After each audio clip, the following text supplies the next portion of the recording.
So we picking up where we left off, which was from factorization. So with factorization, we were basically working on expressions. So now we're introducing the concept of an equation where equations basically have an equal sign. So the left-hand side is equals to the right-hand side. And we have three types of equations. So we're going to start off with linear equations. Linear equations basically are where x, the power of x, the degree of the power of x is 1, right? So that's linear equation. So for example, 4x plus 5 is equals to 17. And here we're asked to solve for x. So what do? We subtract 5 from both sides. So I have 17 minus 5, which then gives me 4x is equals to 12. So therefore x is equals to 3. All right. Another example here would be x plus 2 over 3 is equals to 5. All right. And how do I then solve for x? So I need to get rid of this denominator. By getting rid of it, I mean I multiply by 3 on both sides. So when I multiply by 3 on both sides, on the left hand side it becomes x plus 2, and 5 times 3 is equals to 15. Then I'm able to solve for x, so x is equals to 13. Then we move on to quadratic equations. So with quadratic equations, they imply we use the null factor law. The null factor law, which basically says if you have two numbers and you multiply them together and that number is equals to 0, then it implies that either a is equals to 0 or b is equals to 0. So if, for example, we have x squared minus 2x is equals to 8, you can see here we have a trinomial, so we bring the 8 over to the left hand side.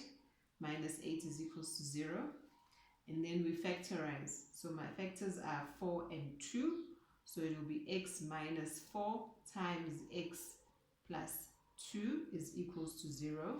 So when we apply the null factor law, here this is my a and here is my b. So the law says x minus 4 is equals to 0, or x plus 2 is equals to 0. So when I solve for x, then I have x is equals to 4, and on this side I have x is equals to minus 2. So what this means is if I were to substitute x is equals to 4 into this expression here, I would get 0.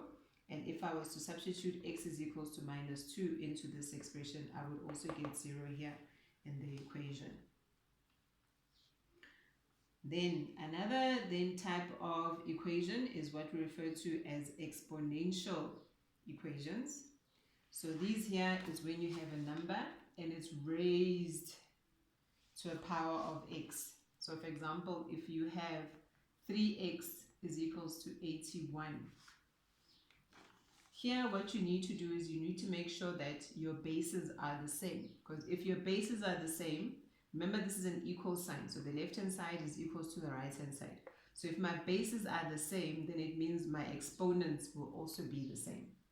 So 3 to the power of x is equals to 81 can be written as 3 to the power of 4.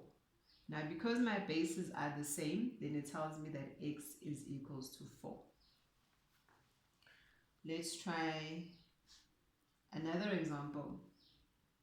Okay, so another example would be 4 times 2 to the power of 2x minus 1 is equals to 32.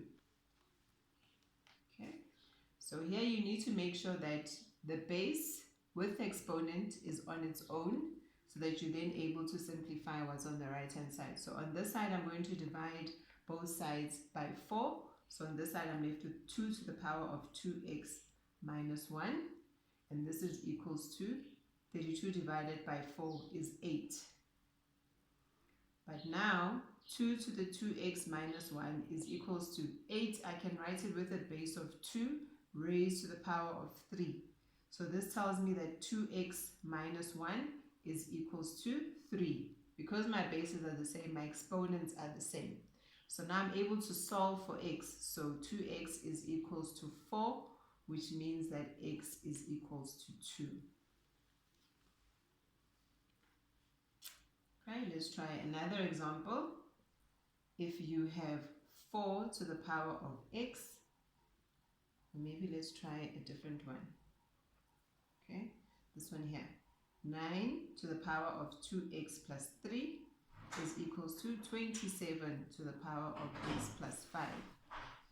Here can you see that this base here, there's no way I can write 27 as a base of 9.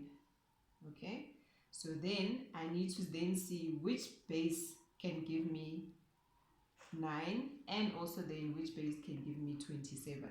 And in this case it's 3 squared. Okay, so 9 can be written as 3 squared, and you raise that to the power of 2x plus 3.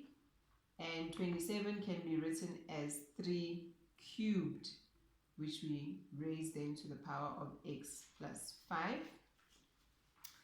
And then we work out then what's in our exponents. So let's expand that. So the rule says this is multiplication. So I multiply the 2 by the 2x, which is 4x. And I multiply the 2 by the 3, so it gives me plus 6. And then on this side as well, it's 3 raised to the power of 3 times x, which is 3x. And 3 times 5, which is 15. Okay, so now you can see my bases are the same, so then it means my exponents are equal. So 3x plus 15. Okay, now I've run out of space. So ultimately then you solve for x. So therefore 4x minus 3x gives me x on this side. Then I have 15 minus 6, which gives me 9.